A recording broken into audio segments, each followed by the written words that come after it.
This video is going to discuss the habit, technique, and practices used by top students to get the top result.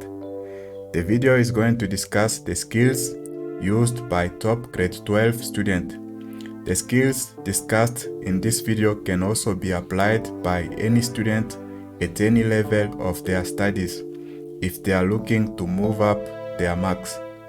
Maybe you work hard and do everything you think is required to score those distinctions, but still you cannot get those distinctions. And whenever you get your results are always around 50% or 60%, or sometimes even below 50%. And maybe the highest result you've ever obtained was around 70%. So what can be the problem? Or let's say, what are the right things to do in order to get those distinctions? This video is going to discuss the skills that you need to apply if you are looking to move up your marks.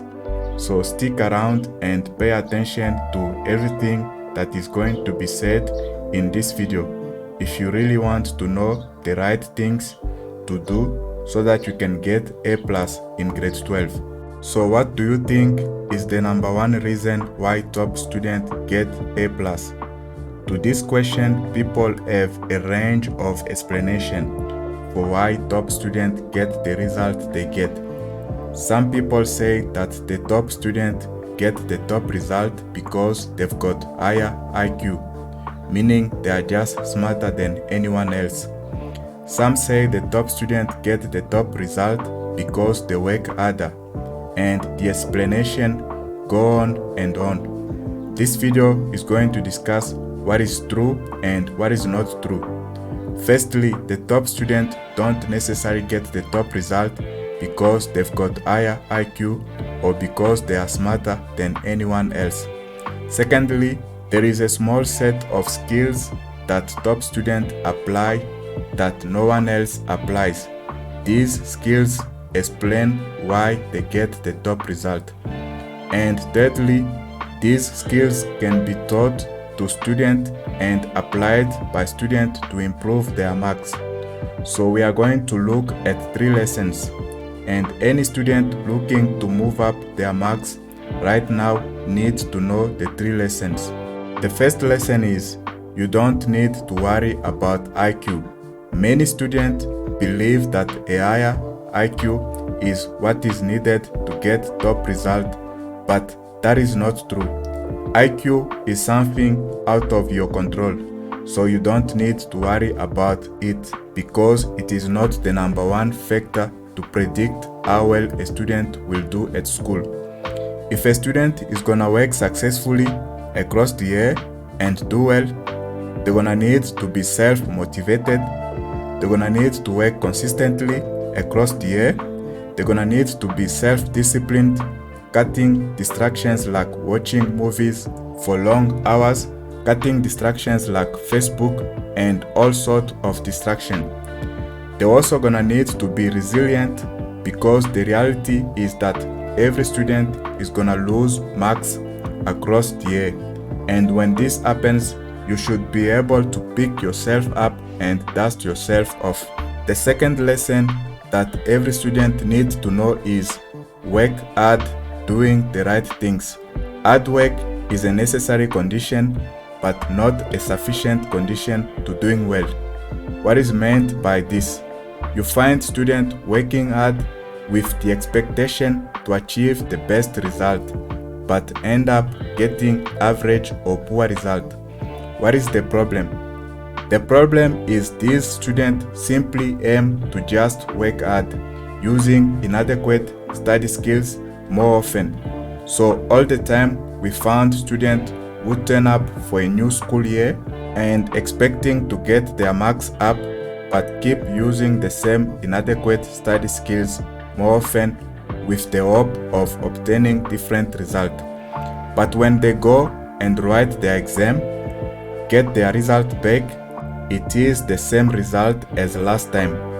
When this happens, they now start believing their IQ is not high enough for them to get top result. they lose interest and become disengaged in their studies. The thing is, we don't want to just aim to work hard, but we want to work hard doing the right things. Now the obvious question is, what are the right things? And this leads us to the third lesson, which is model the top student. To model the top student means to imitate what the top students do. There are habits or technique or skills that differentiate the top student from the vast majority of students.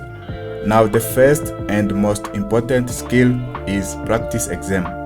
Thinking about practice exams, you have past exam papers and all the materials that contain questions that you can do to help you master the topics you did in class. Practice exam is the #1 predictor of how well a student will do at school. So the number of practice exam a student does determine how well a student will do at school. And if you can think about this for a moment and you are serious about moving up your marks, you will surely cultivate the habit of doing more and more past exam questions each time you are done with a topic. To understand why, let's take a step back and think about what the rest of students do before exams as compared to the top student. Before exams, we've got students who are making their notes. These are students who sit down just trying to get the note finished before exam. We've got students rewriting their note. These students try to learn their note by simply writing them out over and over. We've got students who are reading their note over and over until they get them in their memory. In other words, the rest of students spend most of their time simply memorizing the note, either rewriting them or reading them over and over again before exams. So the rest of students spend all their time on memory-based activities because they fear that they might forget something when they walk into the exam room and therefore fail the exam. Now the top students on the other hand are doing practice exam. They do practice exam because they realize something that the rest of students don't realize. They realize that an exam is not a test of memory, or an exam does not test you how much you can remember, but test you how you use what you remember. So the rest of students can simply remember information, where the top student can analyze, evaluate, and develop argument. As a result, top students can give the examiner what the examiner wants when they get into the exam room, which is the reason why they get A+. Now talking about the timetable, let's discuss about how students make their study timetable. A student #1 tool when it comes to self-discipline is a study timetable. The big problem with a study timetable is that many students will create a study timetable and then throw it out within the next days or within a week. On the other hand, a small group of students will stick to it for longer than a month or stick to it all the way up to a year. It is within this small group where we found the top student. To understand why this is the case, let's look at what most students put in their study timetable as compared to the top student. Most students will create a study timetable, and the very first things they put into their study timetable is when they're going to study for specific subject and when they're going to do their homework. In other words, they put in their workload. So these students put in first their workload all over the place. Now the problem with that is that these students have the highest likelihood of throwing out their timetable within a matter of days or within a week. And the reason for that is that they put in study all over the place and they forget about the things they love doing. So a few days or 1 week into it, they become bored because they are not doing anything they love doing. On the other hand, we have a small group of students where our top students are found. These students create a study timetable and do something very different. They put in when they are not going to study. So the first things to go into their timetable are things like sport, hobbies, and socializing and all those things. It is only once they've put all the activities they love doing, they then begin to fill in study around the timetable. The good thing about this is they've got all these activities they love doing in their timetable. It means every day they are doing something that they love, and as a result, they are happy, and because they are happy, they are balanced. And because they are balanced, they are productive for the rest of the year. So for any student looking to move up their marks, there are 3 lessons they should be aware of.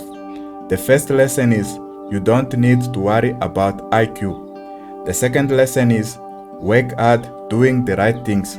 And the third lesson is model the top student. Thanks for watching.